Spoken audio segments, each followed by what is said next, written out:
Okay, go ahead. Okay, we have the aorta, brachiocephalic artery, left subclavian artery. Left subclavian artery goes up. After this little guy branches off, we have the left axillary artery. Then we have the left subscapular artery and the left brachial artery. Brachiocephalic artery, left common carotid artery,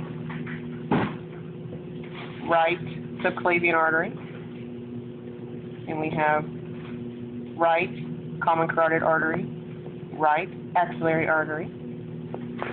The carotid goes up, left common carotid, then we have the left internal carotid and the left external carotid.